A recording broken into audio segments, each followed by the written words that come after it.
Producido por tupodcast.es.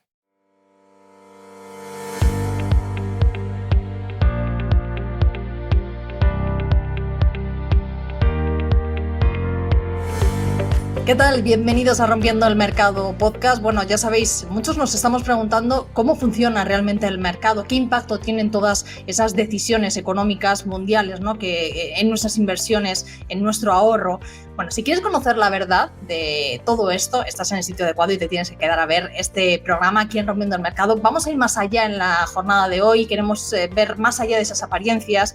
Ya sabemos todos, ¿no?, lo que ha hecho Europa con esa bajada de tipos, ya sabemos que la FED está ahí tambaleándose, ¿no?, con esos datos que hemos conocido también de empleo, cuando bajarán. Cada vez son más las casas de análisis que van retrasando ese recorte de tipos. Empezamos siendo, no sé si casi 5, ¿no?, este año, y ya algunos dicen que hasta 2025 no lo veremos, pero realmente cómo nos afecta a todos nosotros, todos los que estamos aquí, cómo nos afectan estas decisiones, qué previsiones se manejan de cara al segundo semestre. ¿Empieza realmente un nuevo ciclo también, no solo económico, sino también para invertir? Tenemos que hacer unos cambios, ¿no? Y la eterna pregunta, ¿y ahora qué? Hoy me acompañan un lujo de expertos para descubrir estos interrogantes y ver qué podemos hacer con nuestras inversiones, donde se abren ahora las oportunidades y también esas previsiones macro, ¿no?, que cómo nos están afectando y cómo nos pueden afectar. Tengo por aquí el placer de saludar a Luis Fernando Quintero. Luis, ¿qué tal estás? ¿Qué tal, Laura? Un placer, un gustazo de verdad estar aquí en este podcast que cada día es más referencia para temas de mercado y análisis, y de verdad que es un gustazo estar aquí con vosotros. Bueno, como Tu Dinero Nunca Duerme, que yo soy fan también de Tu Dinero Nunca Duerme, así que ahí estoy. Exactamente. Manuel Llamas, analista económico, director del Instituto también Juan de Mariana y de Trincheras en Llamas, que también lo has abierto no hace mucho, Manuel. ¿Qué tal, Laura? Encantado, un placer estar con vosotros esta tarde. Y Antonio Hidalgo, de Los Locos de Wall Street, también un canal, bueno, imagino que la mayoría lo conocéis, pero también un canal súper interesante donde hacen también muchas charlas sobre muchos temas de inversión. Así que, Antonio, bueno, un placer también que estés por aquí. Muchas gracias y el placer es mío de estar hoy aquí rodeado de buenos amigos y, por supuesto, tuyo, Laura. Enhorabuena por también tu iniciativa. Bueno, gracias, porque es verdad que viniendo de una persona sola a veces es complicado, pero bueno, ahí estamos peleando, ¿no?, por luchar y conseguir que esa educación financiera llegue a más gente, con muchas estrategias y siempre dando a conocer, pues eso, diferentes puntos de vista, y que cada uno se quede con lo que realmente sienta o con lo que realmente quiera, de grandes profesionales como vosotros que nos acompañéis. Y si lo que nos estáis escuchando queréis, pues como decimos aquí, ¿no?, invertir con sentido común, sin promesas millonarias, que de eso está lleno Internet. Aquí no hay promesas millonarias, lo que hay es realidad y trabajo duro. Os quiero recomendar un curso que precisamente vamos a hablar de ello un poquito más adelante, nos lo va a contar Antonio, un curso de Los Locos de Wall Street, que es la 4ª edición, que ya van 4 de éxito, que es invertir con cabeza y ganar dinero a largo plazo. Uno de los cursos que realizan Los Locos de Wall Street, un tesoro de información con grandes profesionales, los que están de profesores, con grandes masterclass que también son muy importantes, ¿no?, de personas que están en activo, que te están contando realmente lo que está pasando en el mercado y cómo puedes tú manejar esas inversiones desde cero hasta tener una información, una formación mayor. Y además se han portado súper bien porque nos dejan un descuento especial que luego os lo vamos a contar, pero si hay alguno que ya quiere conocer un poquito más que de qué se trata, lo vamos a dejar en la descripción del programa y también en el primer comentario, pero vamos a hablar, quiero que os quedéis porque hablaremos al final de esa inversión y os quedéis hasta el final del programa. Vamos a ir, ya si os parece, chicos, un poco a poner en contexto lo que está pasando. Hemos visto esa rebaja de Europa de los tipos de interés, hemos visto por parte de la FED esos datos de empleo que están tambaleando un poco, como decía yo, la economía. Claro, ahora lo que todo el mundo se está preguntando, Antonio, es ¿y ahora qué? Bueno, pues la verdad es que estamos viviendo tiempos, para verlos desde la barrera, muy emocionantes, ¿no? Aquel que no le guste la inversión o que no le guste la economía, yo creo que es porque se lo han explicado mal o está bebiendo de fuentes que no son las correctas. Porque, para empezar, lo primero que puede haber sorprendido es que el Banco Central Europeo se adelante a la FED. Normalmente no suele ser históricamente así y el Banco Central Europeo ha decidido bajar ese 0,25. Pero más allá de la noticia, yo creo que lo que nos tenemos que quedar es con las declaraciones y con las segundas derivadas, las declaraciones que, por ejemplo, hizo Lagarde, ¿no? Lo primero que a mí más me llamó la atención es que el Banco Central Europeo, no sé si saben los seguidores, que tiene sobre todo un único mandato, a diferencia de la Fed. Ese mandato, ese objetivo es cuidar la inflación en la zona euro y que no sobrepase el 2%. Bueno, pues en las declaraciones de Lagarde ya ha admitido que vamos a estar un tiempo con inflación superior al 2% y tenían como objetivo que en 2025 al inicio ya estuviéramos en esa franja de inflación y ya ha reconocido que vamos a tener que esperar como poco al segundo semestre de precisamente 2025. Entonces, bueno, habrá que ver qué pasa con Estados Unidos, porque Estados Unidos, la Reserva Federal, tiene una importantísima papeleta, porque ahí sí que están midiendo mucho los tiempos para esas bajadas que, como tú bien has dicho en el preámbulo, se anticipaban que iban a ser en 2024, 7, 8, y ya hay quien pone en duda que llegue la primera. Pero Estados Unidos tiene un gran problema, igual que también tiene Europa, pero bueno, en este caso que nos ceñimos a Estados Unidos, de gasto de tipos de gasto de intereses de su deuda. Y como no bajen, vamos a ver qué pasa y tiene una situación complicada porque ya sabemos que aunque la Reserva Federal Americana sea independiente, es año de elecciones. Así que, como decía, yo creo que es un momento muy apasionante y que aquel que no le guste la economía y los mercados, yo creo que debería hacer un esfuerzo porque vienen tiempos, la verdad es que muy, muy apasionantes. Y porque es necesario que vamos a acabar ya con ese dinero, entre comillas, gratis, como digo yo, ¿no? Que hemos tenido con esa subida de tipos de interés, meter casi el dinero, bueno, en depósitos casi no ha habido, pero bueno, sí ha habido otros instrumentos como fondos garantizados, otros instrumentos que tienen menos riesgo y al final, claro, cuando empiezan a bajar los tipos, pues empiezan también a haber esos recortes y te tienes que enterar porque tu dinero parado en el banco, pues no haces nada con él. Así que hay que ponerse las pilas también en ese sentido. Luis, ¿y ahora qué? También te pregunto, ¿no? ¿Qué es lo que va a pasar ahora? Ya hemos visto ese recorte de tipos de Europa, la Fed, ¿para cuándo o qué tenemos que esperar? Tienes el micro cerrado, Luis. Sí, perdón. Ahora, la gran pregunta efectivamente es ¿y ahora qué? ¿Y qué es lo que va a hacer la Reserva Federal norteamericana? La verdad es que los datos macro, si nos abstraemos de los asuntos coyunturales políticos, no invitan a pensar que tocan todavía rebajas de tipos de interés. Si nos fijamos, las presiones inflacionistas siguen estando al alza, sigue habiendo más catalizadores inflacionistas que deflacionistas, con lo cual, pese a que ha habido una subida de tipos de interés muy súbita, los tipos de interés tampoco están extraordinariamente altos. Lo que hicieron ha sido subir de la manera más rápida en toda la historia. Han subido mucho en muy poquito tiempo, pero no se encuentran en cotas extraordinariamente altas, sobre todo si tenemos en cuenta el agregado monetario que tenemos en circulación en ambos lados del Atlántico, tanto en la zona dólar como en la zona euro. Están en récords y esas subidas de tipos de interés que hemos tenido que aguantar no han hecho mella en ese agregado monetario de una manera esencial. Es decir, ese exceso de moneda no se ha drenado, con lo cual no tenemos, insisto, ningún catalizador evidente que pensemos que vaya a hacer que esas presiones inflacionistas bajen y que deberían ser las señales que deberían utilizar los bancos centrales para decidir las bajadas de tipos de interés. ¿Qué pasa? Pues que tanto en Europa, como hemos visto, hemos estado en elecciones muy recientemente. Estas elecciones van a dar paso a nuevas elecciones, como en el caso de Francia. Tenemos a Estados Unidos, que también tiene cita electoral este año. En Asia también hay muchos países que se van a enfrentar a las urnas y, por lo tanto, el mundo, políticamente hablando, necesita dar algún tipo de signo al mercado, a los players, a los stakeholders para decir, oye, pues mira, nosotros estamos a favor de que el negocio siga y que la purga que es necesaria en los mercados para que ese exceso monetario se drene, pues la vamos a echar un poquito más adelante. Por otro lado, hay otro tema que yo creo que merece un punto de análisis y de atención, y es que este momento, con ese agregado monetario tan exagerado que tenemos ahora mismo, en récords históricos absolutos, coincide en el tiempo con otro récord histórico absoluto, que son las dos principales economías del mundo desarrollado, que son la economía europea y la economía norteamericana, con récord históricos de deuda pública.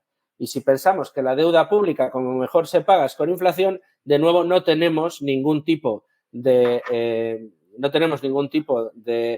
catalizador que nos invite a pensar que los propios estados vayan a querer reducir esa inflación o meterla en cintura, que supondría seguir teniendo tipos altos. Dicho esto, contestando a tu pregunta, ¿qué creo que va a suceder? Yo creo que es fácil que veamos que la Reserva Federal norteamericana aplique algún tipo de bajada de tipos de interés, aunque sea a rebufo del Banco Central Europeo, siquiera por dar un guiño a los mercados, un poco en la línea de lo que los mercados están pidiendo. Todos sabemos que las subidas de tipos de interés lo que hacen es enfriar el mercado y son medidas tendentes a producir pues recesiones o en cualquier caso frenazo económico, y las bajadas de tipos es un poco decir, oye chicos, que no, que siga habiendo aquí dinero, que siga fluyendo el dinero, el crédito vuelve a ser barato y podéis seguir endeudándoos para poder seguir generando actividad. Es decir, el círculo vicioso que llevamos 10 años, con el que llevamos 10 años funcionando, esa gasolina barata, esa gasolina averiada, pues seguir metiéndola en el mercado. Yo creo que esto va a suceder, pero en cualquiera de los casos, ya mirando la cartera particular de cada uno de nosotros, yo creo que aquí tenemos que hacer un ejercicio que a menudo en Tu Dinero Nunca Duerme solemos repetir, y también con los amigos de Locos de Wall Street, y es mucho cuidado con tu cartera personal, mucho cuidado con el dinero que tienes ahí invertido a largo plazo, un dinero que, como nos han enseñado los grandes gestores internacionales y los históricos gestores que han obtenido mayores beneficios a lo largo de la historia, no debes abandonar tu plan. Tu plan tiene que estar ahí, tu plan a largo plazo tiene que estar... A pesar, Luis, perdón que te interrumpa, a pesar de los cambios que podemos ver en la economía, ¿tenemos que continuar con esa estrategia y ese plan? A largo plazo, el dinero que queramos mantener o invertido, ese patrimonio creciente en el que queremos que actúe el interés compuesto a largo plazo, creo que es importante ese grueso de dinero, más allá de que le eches un vistazo a ver si lo tienes bien colocado, suele ser un buen consejo el no te precipites, no tomes decisiones que puedan llevarte a hacer movimientos y que te vayan a hacer restar rentabilidad a largo plazo a tu cartera. Eso sí, para los objetivos que tengas más a medio plazo o a corto plazo, para el dinero que tengas más en liquidez y que actualmente lo tengas, hayas elegido algún tipo de monetario o algún tipo de cuenta remunerada para tratar de evitar que duerma el sueño de los justos y se vea afectada por la inflación, a lo mejor ahí sí que es importante el echar un vistazo, no digo cambiar, pero sí echar un vistazo y ver qué está sucediendo. Para resumir, las bajadas de tipos de interés suelen favorecer a la renta variable. Si seguían subiendo los tipos de interés, era lógico pensar que fuéramos a atravesar un momento de desierto en lo que tiene que ver con las rentabilidades de la renta variable, y las bajadas de tipos de interés favorece la actividad y que, digamos, las grandes empresas sigan cosechando resultados abultados.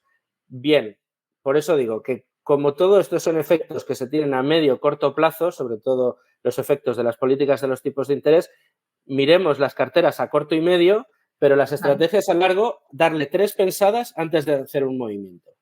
Vale. Manuel. El micro, que lo tienes también apagado, Manuel. Sí, está muteado. Perdón. Nada. Yo empezaré diciendo que nos debería dar exactamente igual lo que hagan los tipos de interés y los bancos centrales. ¿Por qué? Bueno, es cierto que los mercados, especialmente en los últimos años, pues están excesivamente pendientes de lo que dicen los banqueros centrales. Para empezar, la inmensa mayoría de banqueros centrales no saben ni de lo que hablan.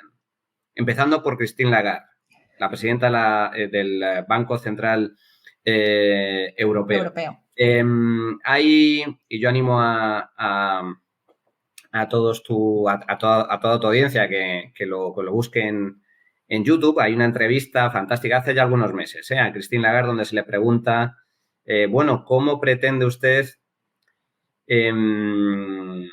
eliminar el exceso de liquidez en el mercado, el aumento brutal del balance del Banco Central Europeo? No supo contestar a esa pregunta la propia responsable del Banco Central Europeo. Por lo tanto, no tengamos tanta confianza en lo que hacen los banqueros centrales en términos generales. Es más, me atrevo a decir que el Banco Central es el demonio. El Banco Central es el demonio que hay que eliminar, que hay que extirpar de la economía. El Banco Central es, digamos que, el último vestigio de la economía de planificación central del régimen soviético. ¿Por qué digo esto? Porque los tipos de interés no deberían depender de un organismo que está compuesto por bancos, pero también está compuesto por estados, porque no dejan de ser los bancos centrales los brazos financieros de los estados.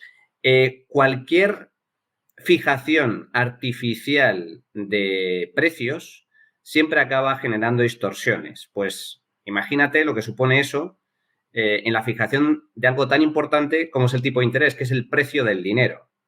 Es decir, que determina los flujos de ahorro y crédito. Supone una distorsión brutal, salvaje del mercado. Y si queremos responsabilizar o culpar a alguien de los ciclos de auge y recesión en los que están inmersos en el que están inmersos la gran mayoría de economías occidentales en las últimas décadas, o de la propia economía mundial, esos responsables tienen nombre y apellidos, que son los banqueros centrales. La burbuja crediticia que experimentamos a principios de este siglo, el principal responsable fueron los banqueros centrales. En la Reserva Federal de Estados Unidos, el Banco Central Europeo, que mantuvieron de forma artificial los tipos de interés muy bajos durante mucho tiempo, generando lo que se dio a conocer como la gran burbuja crediticia, la gran burbuja inmobiliaria. Y ahora yo me pregunto, en los últimos 3 años hemos experimentado inflación. Lo primero que hay que preguntarse es ¿por qué surge la inflación? ¿Cuál es la causa de la inflación? La causa de la inflación son 2, básicamente. Exceso de gasto público por parte de los políticos y exceso de estímulos monetarios por parte de los bancos centrales.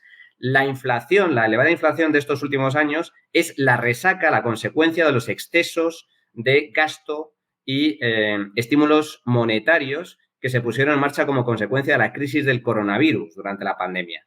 Eso es la inflación. Y lo que tiene que hacer un banco central cuando genera inflación es intentar controlarla. Por eso, posteriormente, que es el principal cometido del Banco Central, los bancos centrales a uno y otro lado del Atlántico subieron de forma muy sustancial los tipos de interés. Ahora se viene barajando que si los bajan un poco, si no los bajan. El Banco Central Europeo ha sido el primero en dar el paso. Pero quiero recordar, estamos ya en junio. Acordaos cómo cerró el pasado año y cómo empezó este. Todo el mundo daba por hecho que iba a haber, como bien comentaba antes Antonio, 7, 8 bajadas de tipos de interés. No los ha habido, ni los va a haber. El Banco Central Europeo ha bajado 1/4 de punto los tipos de interés en la zona euro, pero al mismo tiempo Lagarde, en su anuncio, dice que la inflación no está controlada. Es decir, no va a haber nuevas bajadas de tipos. La Reserva Federal, yo creo que no va a haber bajadas de tipos en Estados Unidos porque la economía está fuerte. Por lo tanto, no hay ninguna necesidad de bajar los tipos de interés. Por lo tanto, desde este punto de vista, lo que debería importar fundamentalmente a nosotros como inversores, pero en general a todos los agentes, no es tanto los tipos de interés que, como digo, se fijan de forma artificial y nunca aciertan, porque es imposible fijar de forma correcta cualquier precio de forma centralizada, y aún más si estamos hablando de los tipos de interés. Todo eso acaba generando distorsiones, sino que lo que nos debería importar es el crecimiento económico. Si queremos saber si la bolsa va a subir o bajar a medio o largo plazo, que es en lo que nos deberíamos centrar, no en la volatilidad, en las subidas y bajadas que experimenta el mercado bursátil día tras día, hora tras hora, sino a más medio o largo plazo, la evolución de las bolsas depende de 2 factores, fundamentalmente.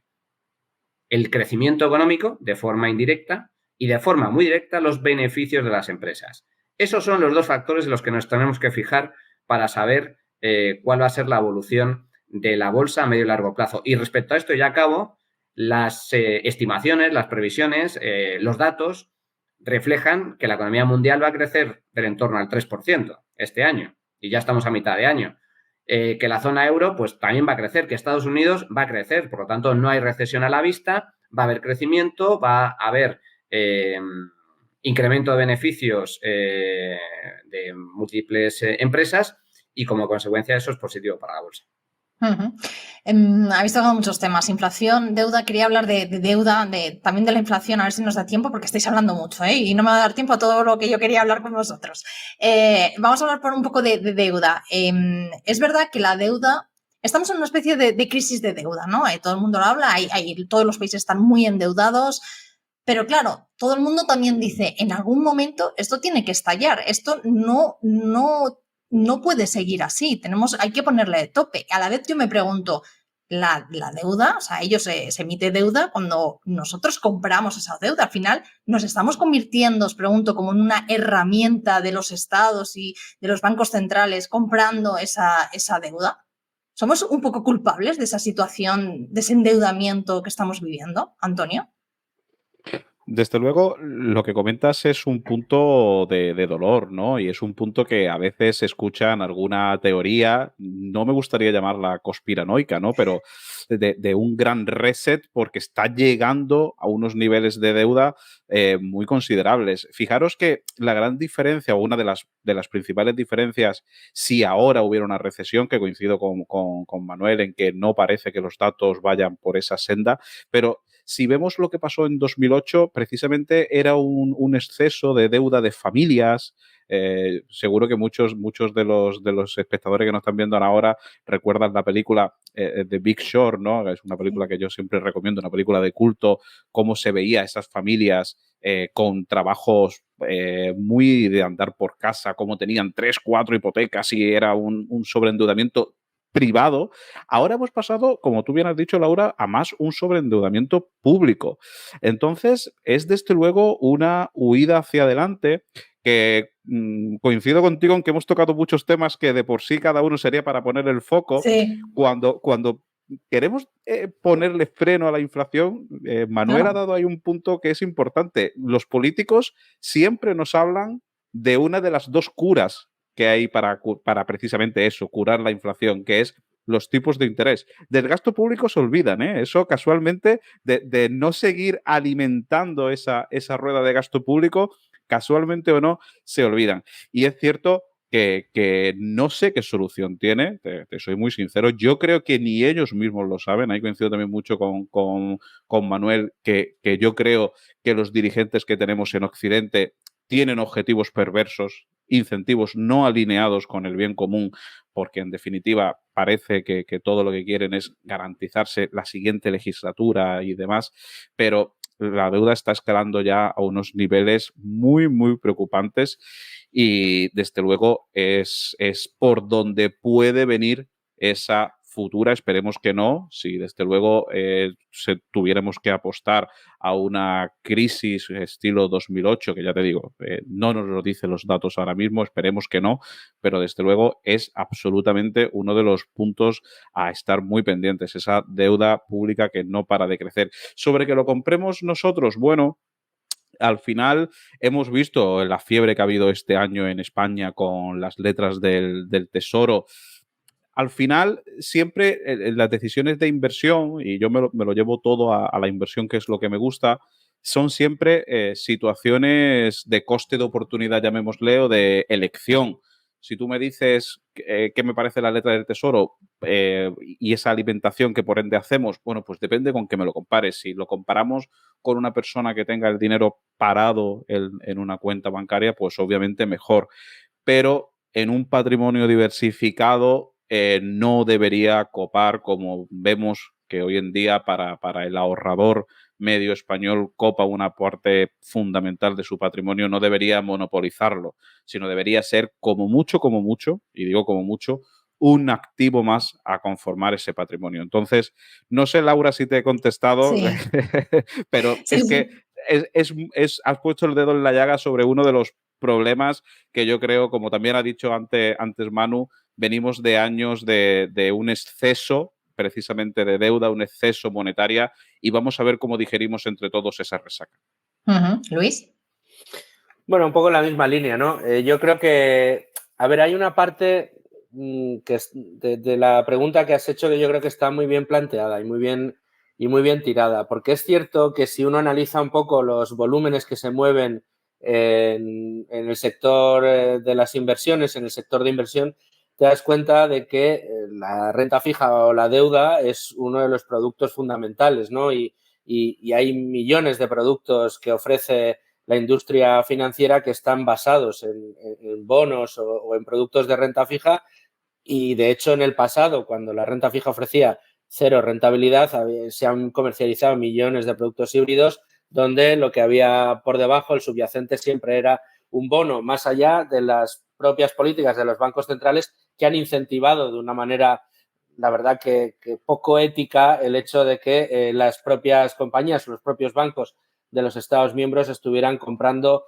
deuda pública soberana para colateralizar sus propias remesas de dinero. Esto ha sido un poco obsceno por parte de los bancos centrales durante estos años pasados, pero sí es cierto que el mercado ha habido de deuda y los estados se han dado cuenta. Es decir, yo creo que no es casualidad que tengamos políticas económicas que sean tendentes a disparar la deuda pública. Da la sensación, cuando uno acude a las noticias, y nosotros somos periodistas, Manolo y yo desde luego, y bueno, Manolo desde otra perspectiva, pero yo en el día a día de la información, pues te vas dando cuenta de que ya cuestiones como el déficit o porque se vayan añadiendo puntos de deuda pública, pues parece que esto es algo que no pasa nada. Será un problema el servirla, pero no el generarla. Entonces, pues nadie terminará pagando la deuda, simplemente hay que tratar de conseguir servirla año a año. Yo creo que esto es un gran error, es un gran problema y es una bola enorme que se está creando y que algún día va a terminar por estallar y por decir aquí estoy yo y vamos a empezar a ver problemas muy, muy, muy serios. Pensemos que la deuda de los Estados miembros de la Unión Europea, así como la americana, inundan el mercado en distintos tipos de productos. Yo no quiero pensar qué puede pasar si en un momento determinado, yo creo que no es una hipótesis descartable, alguno de los países, por ejemplo, de la zona euro, a los que se les ha dado AAA, a los que se ha asegurado que su deuda es absolutamente segura, decida aplicar una quita o decida reestructurar parte de su deuda o se vea en una tesitura en la que no va a poder pagar sus compromisos financieros. Eso va a afectar a los mercados de deuda internacionales y no solo eso, sino también a los propios mercados de renta variable en las que se estén jugando con productos en los que también haya implicados algún tipo de bono de deuda pública que esté colateralizando alguno de los productos, como digo, de los híbridos que ha habido en el mercado. ¿Esto qué puede suceder? Pues no lo sé. Yo estoy planteando una hipótesis que no sé si está ahí, pero es una hipótesis que se ha alimentado por esas dos patas, ¿no? Unos estados muy, digamos, con manga ancha total para el endeudamiento, llevando la deuda pública a niveles absolutamente récords, llevando la deuda pública privada mundial a cifras jamás vistas. Si uno mira los gráficos del World Economic Forum, se te van, vamos, quiero decir, estás en máximos históricos, parece un palo de hockey esa gráfica, 307 billones de dólares me parece que es el récord histórico registrado el año pasado. Bueno, pues claro, si ves esas dos patas y ves que al mismo tiempo el mercado está loco por comprar esa deuda, llega un momento en que dices, esto no parece, o sea, parece un tren a ninguna parte, ¿no? Parece que puede llegar un momento en el que la vía descarrile, ¿no? Y yo creo que ese riesgo puede estar ahí. A mí no me gusta la deriva de los estados, no me gusta nada ese endeudamiento masivo, no me gusta nada esa sensación que hay en el mercado de que da igual la cantidad de deuda que tengamos, da igual la cantidad de deuda en la que incurran los países, porque la deuda finalmente hay que pagarla y si no se paga estaremos en auténticos problemas. Manuel, va a descarrillar, como decía Luis, el tren de la deuda, vamos a verla cómo estalla, o le queda recorrido, porque yo también veo a mucha gente que dice, esto no tiene pinta de pararse, esto le queda todavía recorrido. Pues mira, lamentablemente yo creo que le queda recorrido, porque, a ver, hay que empezar diciendo que la deuda pública es inmoral, es absolutamente inmoral y es perjudicial. La deuda pública, sobre todo... Pero nos da igual, Manuel. Lo escuchamos en las noticias, lo escuchamos por ahí a los ciudadanos. Lo digo de verdad. La deuda, bueno, es la deuda pública, no es mía, ¿no? Hay muchas veces que los ciudadanos... Si tú sacas esta conversación en cualquier cafetería, la gente te va a decir, ¿qué pasa? Da igual. Sí. ¿Cuánto da igual, debemos? Da igual. A mí me pasa algo en mi negocio, no, pues entonces... Me importa cuando vaya a pedir un crédito o yo que tenga que ese crédito pagarlo, el mío personal de mi empresa o el crédito que sea. Pero el de la deuda del Estado que para pagar las pensiones, da igual. O sea, realmente a los ciudadanos da igual, por desgracia, ¿eh? Perdona, Manuel. Sí, no, totalmente. Lo que pasa es que, bueno, la deuda pública, sí, la deuda pública es de todos. Ahora mismo un español cuando nace cuando nace, ya nace con una carga, una mochila sobre sus espaldas de más de 30.000 euros de deuda pública. Y eso se paga. ¿Cómo se paga? Se paga de dos formas, con impuestos presentes o futuros, porque la deuda pública hay que pagar los intereses año a año y, por lo tanto, se paga vía presupuestos generales del Estado. Es cierto que luego los estados lo que hacen es amortizar mediante la emisión de nueva deuda, o sea, repagan emitiendo más deuda. Pero en todo caso, los tipos de interés hay que pagarlos. Y luego, en segundo lugar, con inflación, como comentábamos, que es el impuesto invisible. Entonces y al final, ¿quién lo paga? Lo pagamos nosotros, ¿vale? Por eso digo que es inmoral. Y es perjudicial porque, bueno, es inmoral porque la deuda pública, al pagarse con impuestos, no es algo que nosotros escojamos, nos lo imponen por la fuerza. Por eso es inmoral. Es perjudicial porque superando un determinado nivel de deuda, que en función de los diferentes estudios que hay al respecto, a partir de un nivel de deuda superior al 90%, la deuda pública supone una carga, una losa sobre el crecimiento económico y, por lo tanto, el crecimiento económico es más bajo, es más moderado y, por lo tanto, se genera estancamiento económico, etcétera. Ahora bien, ¿por qué digo que la bola va a seguir creciendo? Bueno, ya no estamos en la situación en la que estábamos hace algunos años, que era algo absolutamente anómalo, algo surrealista, donde los estados se financiaban no gratis, sino que cobraban por financiarse. Es decir, la rentabilidad de la deuda pública en muchos países, incluido España, estuvo en negativo. Es decir, tenías que pagar, básicamente tenías que pagar para poder comprar. ¿Crees, Manuel, ahora que me sacas este tema, que podríamos volver a ver tipos negativos? No, yo creo que no. Yo creo que la época de tipos cero, de tipos de interés cero, ha terminado. Como comentábamos antes, yo no veo sustanciales bajadas de tipos de interés, ni mucho menos. La inflación se va a mantener en términos actuales o incluso más altos en función de diferentes factores. Yo no veo un regreso a estos últimos 10, 12 años de tipos de interés cero, que, por cierto, parte hay que recordarlo, de la crisis financiera anterior. Que fue la gran recesión, la mayor recesión que ha conocido el mundo desde el crack del 29. Venimos de ahí y ahora estamos una vez más con resacas, ¿no? Entonces, no veo eso y, por lo tanto, tampoco veo rentabilidades negativas en la deuda pública. Ese tiempo ya pasó. Lo de emitir, como emitió Austria, deuda a 100 años a tipo cero o prácticamente cero, eso no va a regresar. Dicho lo cual, ¿cuándo puede estallar la deuda? Porque es cierto que hay un nivel de endeudamiento muy elevado. La clave no es el volumen de deuda, la clave es la capacidad que tengan los estados para cubrir o para hacer frente al servicio de la deuda, al pago de los intereses. Grecia quebró no porque tuviera una deuda pública del 200 y pico % en el año 2010, 2011, 2012. Quebró porque nadie en el mercado estaba dispuesto a prestarle dinero. Y esa es la clave del asunto.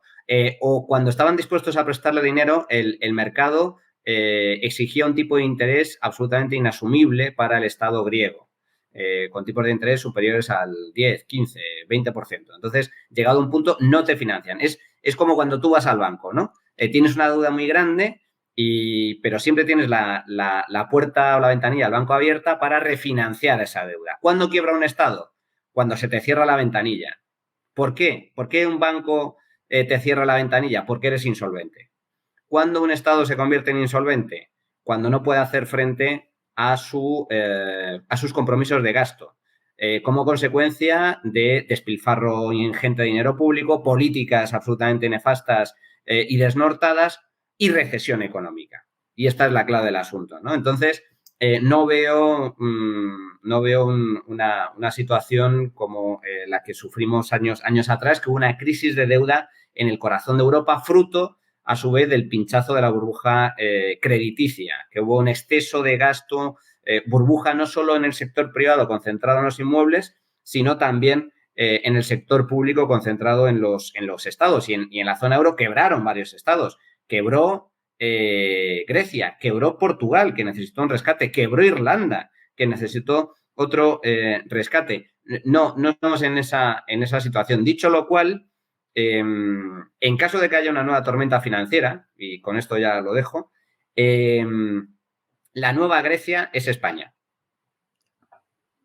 Ostras, ¿por qué, Manuel? Pues porque estamos ¿Por el endeudamiento o por qué?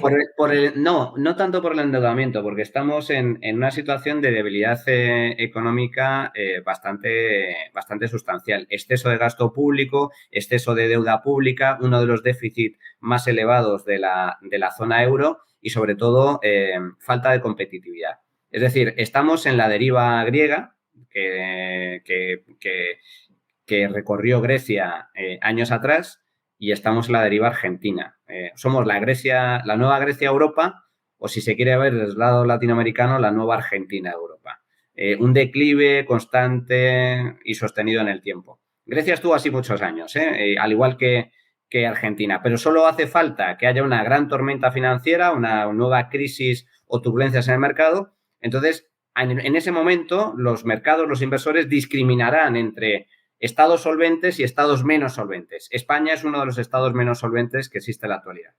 Me has juntado lo mejor de Latinoamérica y lo mejor de Europa en ese momento, cuando la crisis, al hablar de España. Yo, desde luego, siendo inversor, no prestaría dinero al Estado español. Ahora sí, porque puede seguir haciendo frente al pago de la deuda, pero en parte porque el Banco Central Europeo compra buena parte todavía de las emisiones de deuda pública del Estado español, porque recibimos fondos europeos de forma bastante sustancial, pero quita esos estímulos, quita las compras del Banco Central Europeo en el mercado secundario, quita los fondos europeos que son repartidos a España grate per amore, a fondo perdido, y el agujero que tenemos en el sector público, especialmente las pensiones, con una estructura productiva debilitada, el panorama, desde luego, estamos mucho peor que Portugal, mucho peor que Grecia, mucho peor que Italia, especialmente con este gobierno. Es decir, que en un contexto de tormenta financiera en donde el mercado tenga que discriminar, España sería el primero en ser discriminado. Los pelos de punta, Antonio, hemos hablado un poco de renta fija con los bonos, con la deuda. En la renta variable también da la sensación de que estamos, o los mercados son adictos a estos estímulos de los que estamos también hablando, ¿no? O sea, cuando se corten estos estímulos es cuando veremos, todo el mundo habla, ¿no? De estamos en máximos, ves tal valor, está en máximo, la renta variable está en máximos, hasta el IBEX ha alcanzado máximos, y todo el mundo es como que está con pie de plomos, ¿no? Esperando, ¿no? Esto ya en algún momento tiene que caer, en algún momento. Es verdad que llevamos diciendo, en algún momento tiene que caer, o mucha gente desde el año pasado, ¿no? Pero ahí sigue. ¿Somos adictos? ¿Está el mercado adicto a esta situación actual en los mercados, a esos estímulos?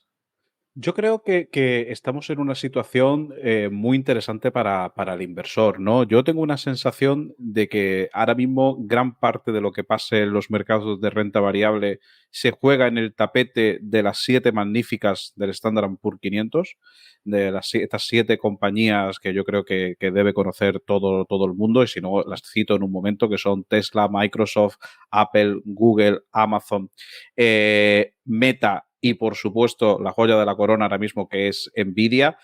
Yo creo que aquí ha pillado como una especie de, permitidme, a trasmano, ¿no? Una situación que quizá en 2023, después de una subida importante en 2022, estas compañías se debían haber tomado un retroceso, pero llegó el boom de la inteligencia artificial y son estas compañías las que más están, digamos, acotando esa jugada de apostar precisamente por la inteligencia artificial, ¿no? Entonces, al final, estas empresas se están llevando al Standard & Poor's 500, como tú bien has dicho, a máximos históricos, pero fíjate que el otro día nosotros en el Sanedrín precisamente hablábamos de que mientras todos los ojos miran a estas compañías del Standard & Poor's 500, las 500 mayores compañías del mercado estadounidense que efectivamente están en máximos, sin embargo, las pequeñas compañías que deben ser, en mi opinión, el caladero donde deben pescar los inversores retail, es decir, oye, al final, para invertir en Apple, Nvidia, lo puede hacer cualquiera. El inversor retail debe apostar por pequeñas empresas que a lo mejor grandes ojos como los grandes fondos de inversión, como Berkshire Hathaway, Warren Buffett, etcétera, no pueden comprarla precisamente por su tamaño. Estas compañías que tienen un índice también menos conocido, que es el Russell 2000, pues lleva sin tocar un máximo, va por su tercer ciclo de más días sin tocar un máximo. Lleva, hablo de memoria, creo que 649 días o algo así. Y de hecho, el 42% de las compañías que componen el Russell 2000 ni siquiera son compañías que den beneficio. Es decir, estamos hablando de compañías que deben todavía tener un crecimiento, ¿no? Entonces, no me gusta llamarlo burbuja de la indexación, pero es cierto que también en la renta variable ha habido un gran auge estos últimos años de los indexados, y a mí volvemos al mismo argumentario que hablábamos antes sobre decisiones de inversor, ¿no? Si tú me dices, oye, ¿qué es mejor? ¿Te gustan los indexados? Bueno, pues en comparación con qué. Si tú eres un inversor que no quieres dedicarle mucho tiempo a la inversión y sí quieres rentabilizar tu capital, ganar dinero a largo plazo, el activo principal y mejor que hay demostrado estadísticamente es la renta variable. Te indexas, haces lo que hace un índice o un sector geográfico como puede ser el Standard & Poor's 500 y seguro que a largo plazo te va a ir bien.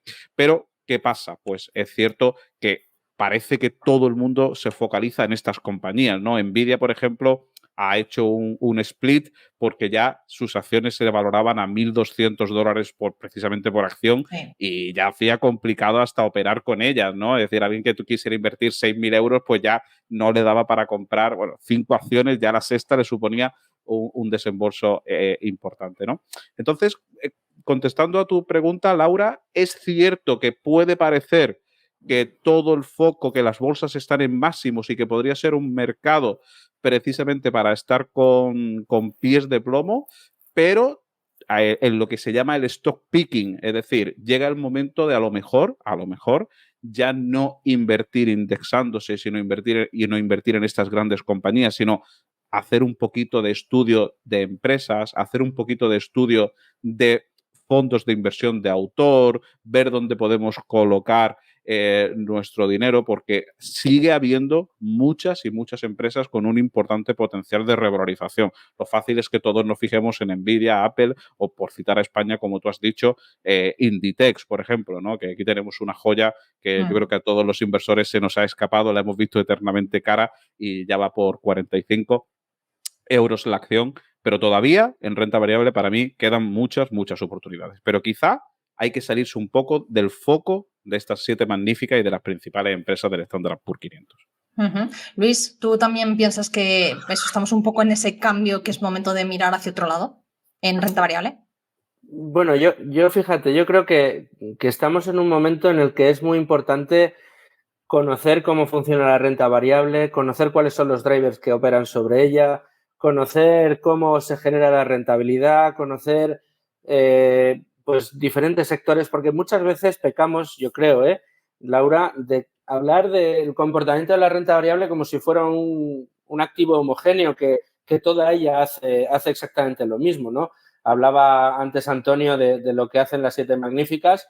Si te fijas, yo qué sé, en las empresas tecnológicas o en el índice de las tecnológicas, pues este año pasado lo hicieron todas fatal, menos 4 o 5 que lo hicieron todo muy bien, ¿no? El S&P 500 es presa de lo que hacen las 7 magníficas, y las 7 magníficas, el S&P 500 estaría plano, o el año pasado, desde luego, hubiera acabado en negativo. Es decir, no toda la renta variable se comporta de la misma manera. Aquí lo primordial, lo principal es, como decía casi al principio del programa, Laura, es tener un plan, saber por qué lo tienes y mantenerlo en el largo plazo.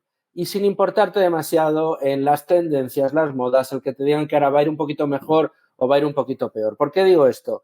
Pero para eso tienes que tener muy buena psicología también y trabajarlo para no caer en esas modas, para saber que realmente la estrategia que tú te has planteado es la buena frente a lo que a lo mejor el mercado te está mostrando o te está diciendo. O sea, la psicología, que bueno, en el curso también me imagino que hablaréis algo de en esta 4ª edición del curso de Invertir con Cabeza de los locos de Wall Street, también hablaréis algo de este tipo, porque es fundamental no dejarte caer por esas modas ni pues eso, Nvidia o las grandes compañías, ¿no? Y fijarse, como decía un poco Antonio, en esas joyas de la corona que están ahí atrás, pero claro, hay que tener narices.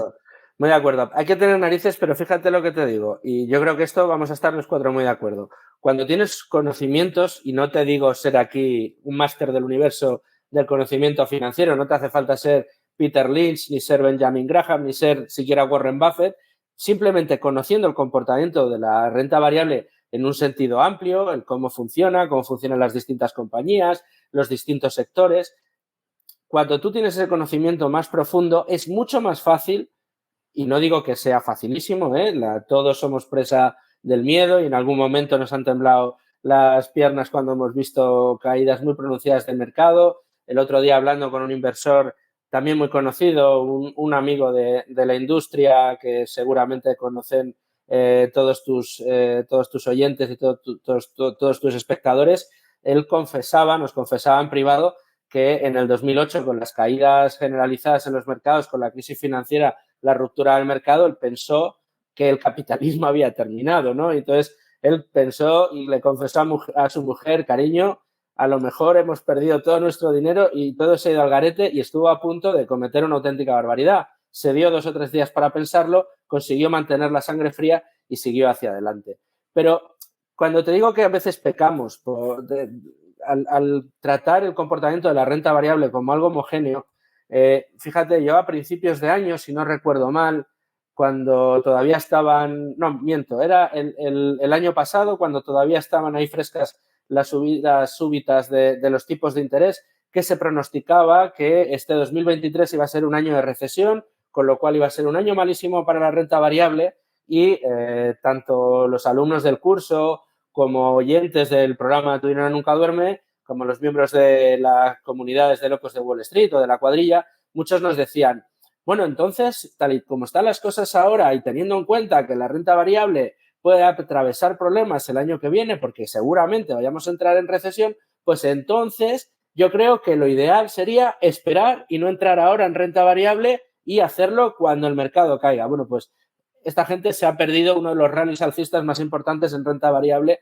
de los últimos tiempos. Y la cantidad de agoreros, Luis, que hay precisamente por las redes sociales en el sentido de cuánto tiempo que llevan diciendo no hay que estar en renta variable, esto es el hundimiento, ¿no? La catástrofe mundial, pero de momento aquí seguimos. Bueno, en renta variable o en estilos de inversión. Sí, en estilos de inversión. Nos solemos recordar mucho cómo cuando empezamos con el programa en radio en el 2019, los titulares de la prensa eran que el value investing había muerto, que ya era una estrategia olvidada, que bueno, que el growth era lo mejor y que no había manera de remontar la renta variable. Se puso en la picota a los grandes gestores españoles del value investing y, sin embargo, bueno, nosotros en el programa pues seguimos haciendo la apuesta y yo creo que el que nos siguió pues hoy está contentísimo porque probablemente tenga un portfolio mucho mejor que otros muchos que estuvieron transitando otros caminos. Por eso te quiero decir que cuando tú lo conoces dices, ¿qué es mejor, el growth o el value? ¿Qué es mejor, estar en renta variable o en renta fija? ¿Cuál va a ser el comportamiento a futuro? La bola de cristal no la tiene nadie.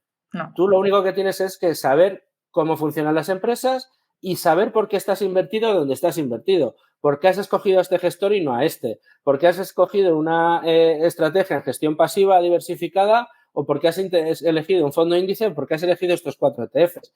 Tienes que saber el por qué. O sea, no me vale, es que me lo ha dicho mi cuñado, o es que me lo ha dicho tal, o es que lo escuché en un foro el otro día. No, tienes que conocerlo. ¿Por qué? Pues porque si lo conoces y sabes por qué lo has hecho y sabes lo que está pasando en el mundo, pues probablemente tengas elementos de juicio suficientes como para que cuando lleguen esos demonios que vienen aquí a la orejita a decirte vende, que esto se pone muy mal, y el otro que te dice, espérate, acuérdate que tú esto te lo sabes, no te preocupes, tendrás más herramientas para no caer, digamos, o no tomar decisiones precipitadas de las que te puedas arrepentir a largo plazo. Pero de nuevo, a mí lo que más me gusta de esto, Laura, es que el conocimiento para poder tomar ese tipo de decisiones de forma segura y convencida, como te decía, no es física cuántica, no es, no es averiguar los vectores de fuerza que ejerce un motor a reacción. O sea, no tiene nada que ver con esto. Tengo muchos amigos aeronáuticos que se metieron al mundo de las finanzas y dijeron, pero esto es mucho más fácil que los motores. A mí los motores ya me aburrían, ¿no? Es relativamente sencillo. Por eso, bueno, luego decías, hablaremos del curso si quieres luego, pero sí. En el curso lo que abordamos básicamente es ofrecer esos conocimientos de una manera muy sencilla, muy cómoda, para que todo aquel que haga el curso, y ya van más de 1000 alumnos en estas 3 primeras ediciones, bueno, pues pueda tomar esas decisiones y no tenga que volver a preguntar nunca más Bueno, sí, pero ¿en qué fondo me meto? Bueno, sí, que hago renta variable o renta fija. Cada uno, dependiendo de su horizonte temporal, de sus objetivos, podrá tomar sus decisiones y no caerá en estas que muchas veces los periodistas, Laura, tú lo sabes, pues pecamos de eso. No es el momento de la renta variable. Hay que buscar titulares, evidentemente. Y es cierto que en líneas generales, pues hay movimientos de mercado, movimientos que toman los bancos centrales sobre tipos de interés que finalmente afectan, ¿no? a las distintas estrategias. Pero ese conocimiento te va a permitir juzgar estas informaciones de una manera o filtrar estas informaciones de una manera que no afecten o no te hagan a ti tomar luego decisiones de las que te puedas arrepentir. Manuel, bueno, hemos hablado de todo, ya casi te doy paso de lo que tú quieras porque hemos tocado todos los temas posibles y por haber de la renta variable, o sea que todo Esto tuyo. Es lo que tiene invitar a periodistas, Laura. Que sí, necesitábamos 3 horas, por lo menos de programa para poder hablar de todo. No, simplemente para complementar. ¿Es buen momento o mal momento para invertir? Y específicamente en renta variable. Siempre es buen momento para invertir. El mejor momento para invertir no es hoy, es ayer. Siempre hay que estar invertido. Y ahora, de ahí, algunos dirán, bueno, pero vayamos al porqué, ¿no? En primer lugar, a ver, primera regla importante, para además tener cierta tranquilidad a nivel psicológico, que como bien comentabas, Laura, el peor enemigo del inversor somos nosotros mismos. Entonces, primer punto a tener en cuenta, regla de oro que habría que grabarse a fuego. Hay 2, pero bueno, la primera, gasta menos de lo que ingresas. Ahorra. Fundamental. Yo conozco gente que gana muy poco dinero y es ahorradora y tiene un buen capital construido a lo largo del tiempo, y gente que gana mucho dinero, 10.000, 15.000, 20.000 euros al mes, y vive asfixiado, angustiado, agobiado, porque no llega, porque tiene un nivel de vida que supera sus ingresos y vive endeudado y con el agua al cuello.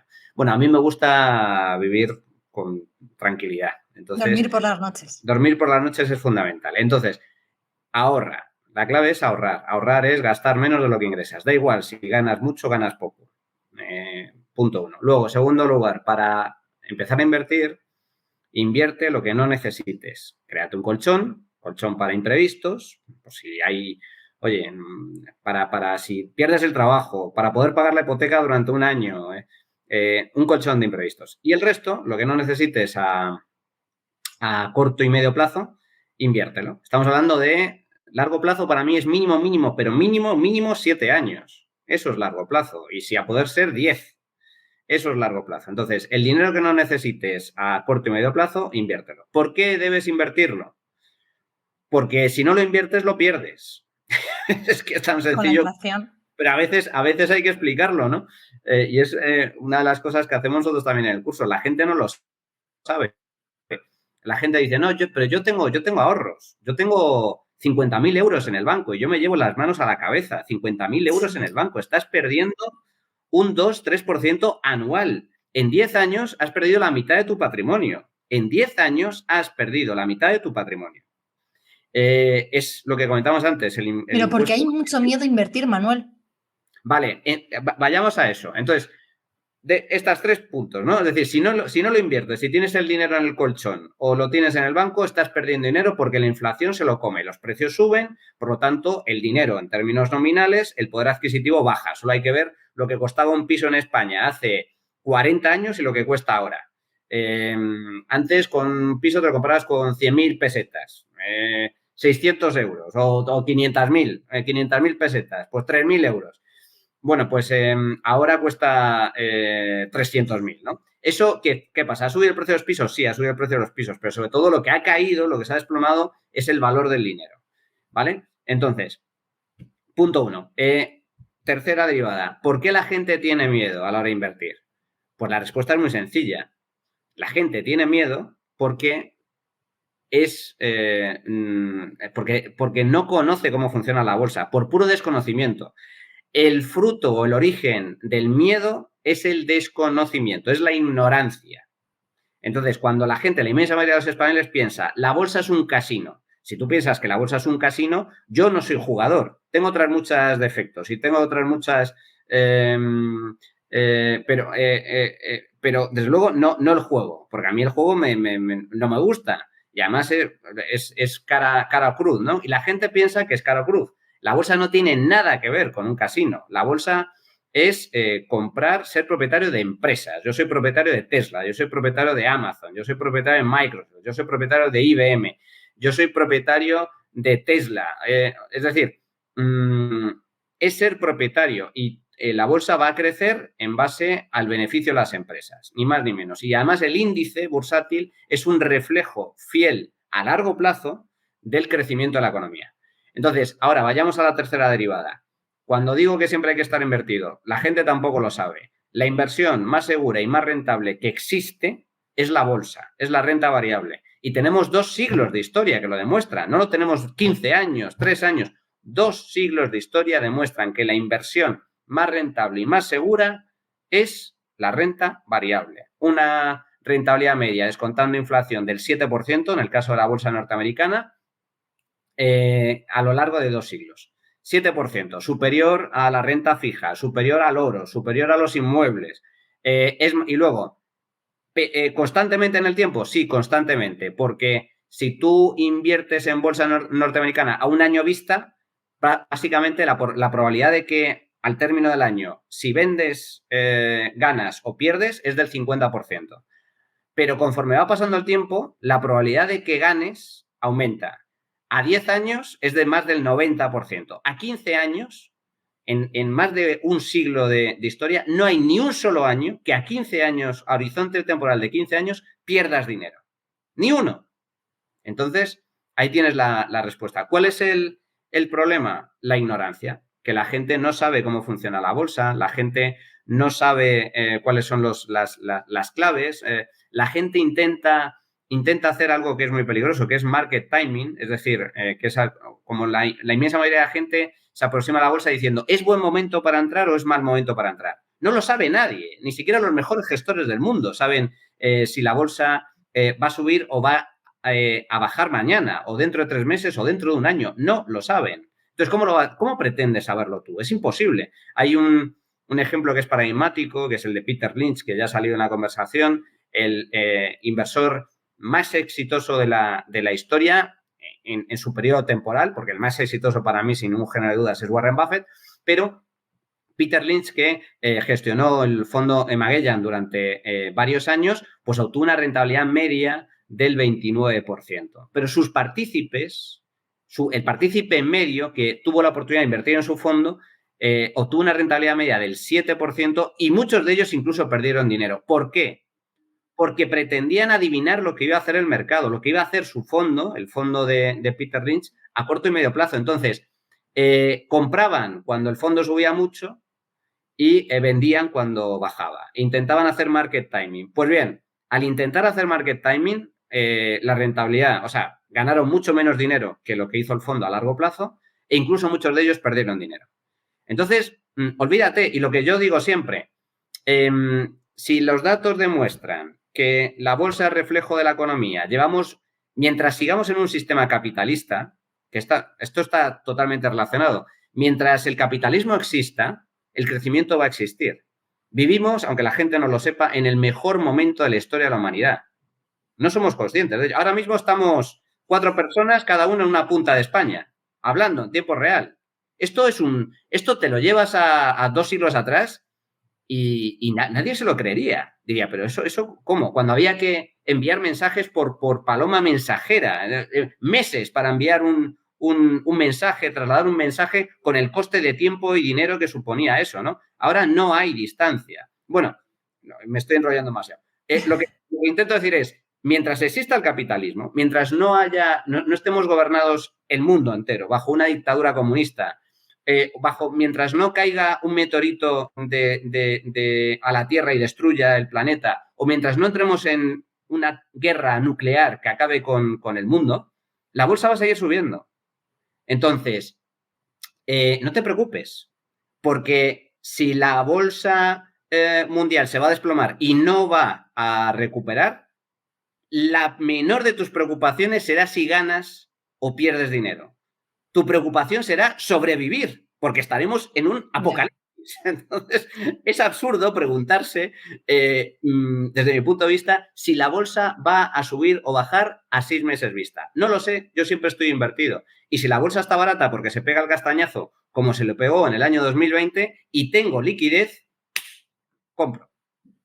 Bueno, esto solo es un aperitivo para todos los que nos estáis viendo de ese curso, esa cuarta edición del curso de Invertir con Cabeza a Largo Plazo. Antonio, además contáis con profesionales que estáis activos, con masterclass, he visto por ahí de Juan Ramón Rayo, por ejemplo, Mérito Quintana. ¿Es un curso, para que quede claro, es un curso para cualquiera o ya tienes que tener conocimientos previos de inversión? Porque es algo fundamental. Estábamos hablando un poco, ¿no?, de eso, de hay que estar invertidos, decía Manuel, en todo momento, tal. Pero otra gente dirá, pero yo tengo mucho miedo a la hora de invertir. ¿Vale para cualquier persona?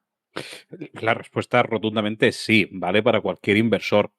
Vale para aquel ahorrador que diga, oye, ¿cómo empiezo a pasar esa barrera que, como bien ha dicho Manu, primero tienes que ahorrar y después no vale simplemente con ahorrar? Eso es el primer paso, después tienes que invertir. Pero sobre todo nosotros nos hemos dado cuenta con esta ya la cuarta edición, más de 1000 alumnos satisfechos, que los alumnos son de un público muy heterogéneo. Es decir, en principio puede estar pensado la formación para ese seguidor que diga, oye, yo quiero empezar a invertir, pero voy dando palos de ciego, hoy un día compro letras del tesoro, otro día compro un fondo suelto, otro día compro un piso porque el vecino me ha dicho que en Airbnb no sé qué, otro día me dicen que Bitcoin, y van dando palos de ciego, y ahí en ese curso nosotros lo que hacemos es precisamente condensar el conocimiento de muchos inversores, nosotros mismos como profesor, Juan Ramón Rayo, que es directamente profesor, no da una masterclass, sino directamente da 2 módulos, y bueno, pues personalidades que dan su sentir y transmiten todo el conocimiento que tiene, pues oye, como un tal Javier Milei o Álvaro Guzmán de Lázaro, estamos hablando de No se les profesionales. conoce apenas, a Yo ninguno. creo que no, yo creo que ya hablando en serio de reputadísimo prestigio, Sí, ¿no? sí. Entonces decía que no solo está pensado obviamente para ese inversor, sino que nos damos cuenta también como tenemos 2 tipologías de alumno que a mí me gustan mucho. Una es el alumno inversor que piensa que sabe y efectivamente ha dado palos de ciego, y muchas veces dar un paso atrás que no es tal te supone dar muchos pasos adelante, porque nosotros la inversión la entendemos como un proceso más fácil de lo que la gente piensa si ese árbol crece recto. Lo importante es que el tronco crezca con unos fundamentales rectos. ¿Cuáles son esos fundamentales? Oye, como ha dicho Manu, no sé qué va a pasar con los mercados y no depende de mí. Lo que sí depende de mí es tener un patrimonio diversificado. No solamente hablamos de renta variable, que obviamente es la parte troncal del curso porque es el mejor activo, sino explicamos cómo afrontar tu jubilación, 2 módulos directamente que los da precisamente Manu Llamas, cómo también tener tu parte de inmobiliario, cómo tener tu parte de renta fija, cómo inclusive para un patrimonio bien diversificado, inclusive tener un poquito de materias primas, oro, Bitcoin, puede hacer que al final ese patrimonio, esa cartera, esa tarta global quede de la mejor forma.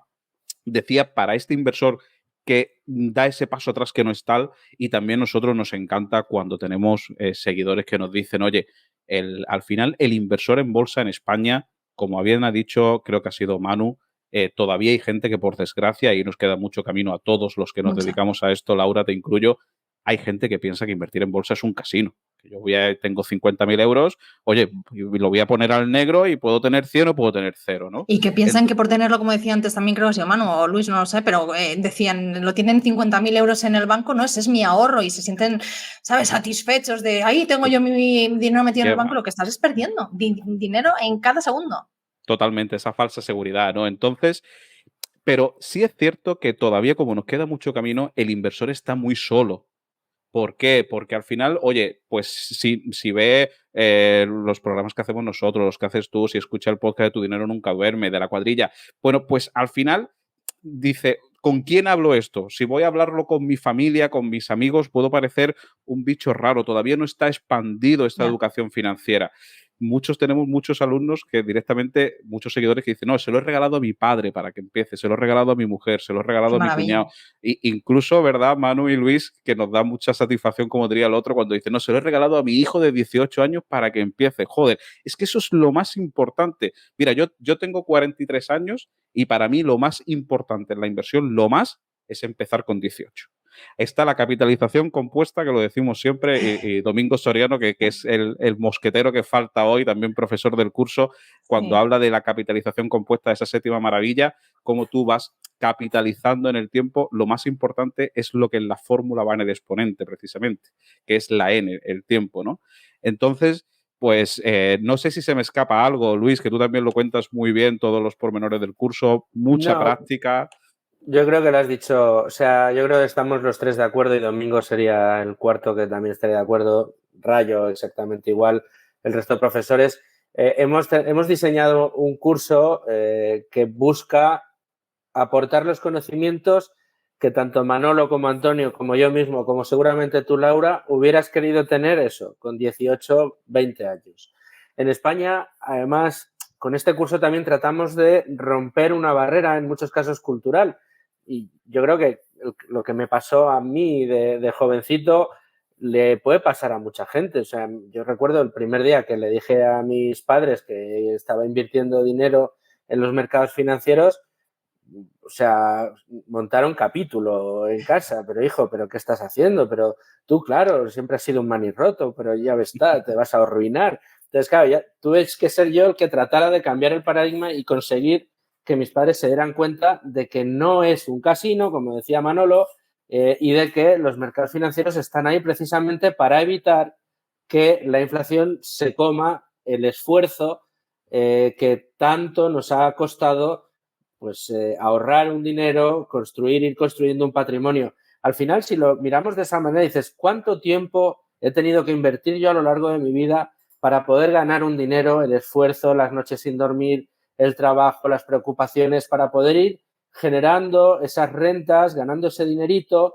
e ir apartando una parte que además supone privación en el presente para tratar de tener algo en el futuro? Y todo ese trabajo, todo ese esfuerzo, todo ese tiempo invertido que le hemos quitado a nuestras aficiones, a nuestra familia, a nuestros amigos, a nuestra novia, de repente hay un leviatán enorme, gigantesco, que además desde el Estado se empeñan en ocultarnos o en tratarnos de decir que no es tan malo, que se llama inflación y que se empieza a llevar todo ese dinero. Y se lo lleva de una manera absolutamente descarnada, sin avisar. Nos lo van quitando cuando creemos que estamos haciendo lo correcto, porque quien te dice tengo 50.000 euros en el banco y te lo dice orgulloso, es porque cree que está haciendo lo correcto. Y eso es lo que dan ganas de cogerle de la pechera y decirle, no, estás equivocado, estás profundamente equivocado, estás decidiendo perder el dinero, estás decidiendo tirar por la borda todo ese trabajo y todo ese esfuerzo que has hecho. Entonces, ¿quieres que ese trabajo y ese esfuerzo dé frutos? ¿Quieres que ese trabajo y ese esfuerzo redunde en beneficio para ti, para los tuyos, para que tú vayas ganando espacios de libertad? Y digo sí, espacios de libertad, porque a medida que tú consigues que tu patrimonio vaya creciendo y vayas construyendo tu colchón de seguridad, ostras, ¿cómo se vive cuando tienes un colchón de seguridad, no? Cuando sabes que si se te rompe el frigorífico, si se te estropea el coche, si te quedas en el paro y tienes ese colchón ahí, dices, oye, no pasa nada, tranquilo, hay una segunda oportunidad, tengo el bonus track aquí porque tengo mi colchón de seguridad. Pero es que además, si una vez tienes tu colchón de seguridad, empiezas a invertir dinero y empiezas a ver los efectos del interés compuesto, que hay que tener paciencia, sí. Hay que saber cómo funciona, pero hay que tener mucha disciplina. Es método y disciplina o la ruina, nos decía un día en Tu dinero nunca duerme Gonzalo Recarte, y tiene toda la razón. Y vas viendo que el interés compuesto funciona y empiezas a ver que sin un esfuerzo extraordinario, sin tener sobresaltos, pudiendo dormir por las noches y sabiendo lo que estás haciendo, puedes construir ese patrimonio y empiezas a tener un dinero que va creciendo y empiezas a decir, anda, mira, ya esto aquí funciona, ya, mira, si mañana me aburro de mi trabajo y me apetece empezar una nueva vida, tengo cómo montarme esa nueva vida. Si mañana me aburro de todo y quiero montar un negocio, tengo cómo arrancar un negocio. Que mañana me quiero jubilar con 55 en lugar de con 65, fíjate que con este capital es posible que lo consiga. Eso te da unas posibilidades enormes, te da una tranquilidad enorme, te da un nivel de libertad extraordinaria. Y conseguirlo ni es difícil, ni es una quimera, ni está hecho para unos pocos elegidos, ni es solo para gente que tiene dinero. No, no, no. Es para cualquiera de los que nos escucha. Como bien ha dicho Manolo antes, hay gente que gana muy poquito dinero y que aún así es capaz de ahorrar poquito a poquito. Y como decía otro amigo nuestro, hacerse rico no es difícil. Hacerse rico no es imposible. Hacerse rico es muy, muy, muy lento. Y hace falta ser muy disciplinado. Pero sí es así. Y además el objetivo tampoco tiene por qué ser hacerse rico, es ganar espacios de libertad. Y con este curso, cualquier persona que no sepa todavía la diferencia entre un índice y un valor, alguien que no sepa la diferencia entre renta fija o renta variable, alguien que se haya acercado a este podcast porque quiera empezar a entender cómo funcionan los mercados, puede acceder al curso y va a terminar el curso conociendo perfectamente cómo funciona la bolsa, cómo funciona la renta fija, cómo opera el interés compuesto, porque es la octava maravilla del mundo y cómo puede hacer que su patrimonio vaya creciendo a lo largo del tiempo. E igualmente, cualquier persona, igual que decía Antonio, que ya sepa algo de inversión y que se haya acercado a este mundo, pero que todavía no tenga ordenadas las ideas y sienta que en ocasiones da palos de ciego, con este curso va a tener todas las ideas ordenadas y además, como bien decíamos antes, un curso en el que además de los conocimientos tienes la experiencia de un Álvaro Guzmán de Lázaro, de un Iván Martín, de un Juan Huerta de Soto, de un Rafa Valera en renta fija, de un Emérito Quintana en value o en quality, que tienes los puntos necesarios que debes conocer sobre fiscalidad que te da José Trecet, que entiendes a la perfección cómo funciona el mercado inmobiliario con expertos que hemos traído, que sabes cómo opera la gestión pasiva ultra diversificada con los amigos de Finices, con Kevin y Giorgio, que nos dan varias clases magistrales de monetarios o de la composición de las carteras ultra diversificadas y cómo funciona el asset allocation. En definitiva, una serie de vivencias, bueno, qué decirte de redondear el curso con las lecciones magistrales de Javier Milei sobre los fallos de mercado y la trampa neoclásica, o con el profesor Bastos, que en esta cuarta edición inaugura con su capitalismo, ahorro y trabajo duro y remata el curso. La primera y la última gran lección del curso va a cargo de Miguel Ángel Bastos. Es que no se me ocurre, está muy feo que lo digamos nosotros, Laura, pero estamos convencidos de que hoy en día no hay ningún curso mejor que este. Culminamos con una semana práctica en la que vamos explicando o digamos, ponemos en común con los propios alumnos que han ido siguiendo el curso, pues cuáles son las estrategias tipo más idóneas para cada perfil de inversor. En definitiva, acompañamos a los alumnos. Y con un foro que vamos actualizando diariamente y en el que vamos contestando las preguntas de los alumnos. No se os puede dar un micro, lo que habláis. No, y además, ¿sabes qué pasa? Que eres muy educada y no nos cortas. Pero... No, porque yo siempre me gusta, a no ser que quiera algo, normalmente me lo suelo apuntar y suelo preguntar después, pero hoy no me habéis dejado porque, madre mía, lo que habláis, no, para cualquier cosa, si no habéis podido apuntar todos los que nos estáis viendo, vamos a dejar un link abajo, que además nos dejan un descuento especial, oye, pues como estaban diciendo, para regalárselo a vuestro padre, a vuestro hijo de 18 años, vamos a tener aquí un descuento para todos los que nos oís aquí en Rompiendo el Mercado, va a estar todo en la descripción del programa, así no tenéis problema. Y antes de despediros, de forma muy breve, porque además Antonio se tiene que ir ya, pero de forma muy breve, hemos hablado de la inversión a largo plazo. Os quiero preguntar, ¿y la inversión a corto? ¿Alguno de vosotros habéis hecho alguna vez trading o estáis pendientes de más de ese análisis técnico o solo inversión a largo plazo? Ya, de forma muy breve, para que Antonio, que se tiene que marchar. Antonio. Pues yo te soy sincero, la verdad es que muy, muy poco y cuando estaba empezando, y te estoy hablando de fácilmente unos 15, 20 años. Yo no en ese lado de la inversión no estoy, en la inversión a corto plazo. Es cierto que a veces inviertes en bolsa y, bueno, pues puede surgir una noticia que te haga que tu análisis pues cambie y una operación que pensabas que ibas a estar mucho tiempo, porque te salga bien o porque te salga mal, o sobre todo porque cambia la información, pues la deshagas, pero en el análisis técnico, en el trading, no he estado. Y ojo, que es una forma de invertir que, al contrario que otros inversores fundamentales o value que hablan de que, oye, parece poco menos que, bueno, el demonio esa forma de invertir, yo creo que no lo es. Yo creo que es una forma de invertir tan respetable como cualquier otra y una forma de invertir que yo tengo muchos amigos en la parte del trading, análisis técnico, y le digo que precisamente creo que no le ha hecho un buen favor a esta tipología de inversión precisamente perfiles como los que nosotros denostamos y no nos queremos para nada que se nos meta en el mismo saco, ¿no? Como son a alguno, que no vamos a decir nombre obviamente, pero que te dice que con el análisis técnico y con su curso, trabajando 2 horas a la semana en la playa, te haces rico. Con la inversión no te haces rico en 2 semanas. Sí es cierto que puedes tener un patrimonio financiero que, si lo vas construyendo, sobre todo este joven, alucinarías, y animo a todo el mundo que coja una hoja Excel y ese 7% que ha dicho Manu que da la bolsa americana a largo plazo lo capitalice y empieza a invertir con 10.000 euritos solamente y que haga la prueba con cuánto se jubila.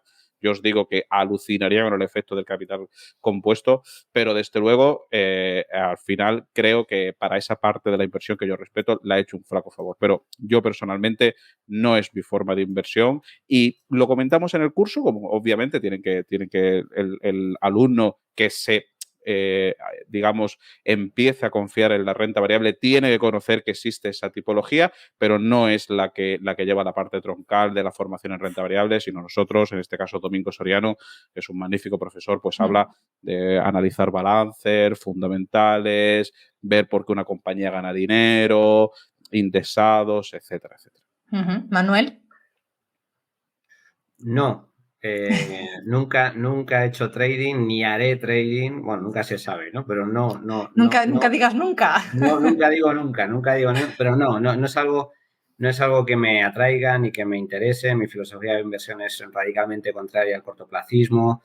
El trading, todos mis respetos, es una forma de invertir como otra cualquiera. Yo creo que el error, desde mi punto de vista, es que muchos particulares, sin saber, pues se meten en el mundo de la inversión haciendo trading, y ahí la inmensa mayoría de la gente pierde dinero. Eso sí está más que demostrado. Los que ganan dinero con el trading son los bancos, no los particulares. Y dentro de los particulares, una mínima excepción. Esto es como jugar a la lotería, ¿no? Siempre el foco y la atención se centra cuando toca el gordo en la señora que descorcha el champán a la puerta del lotero, y da la imagen de que es fácil ganar dinero en la lotería. Bueno, pues todo lo contrario. En la lotería, el 90 y pico % de la gente...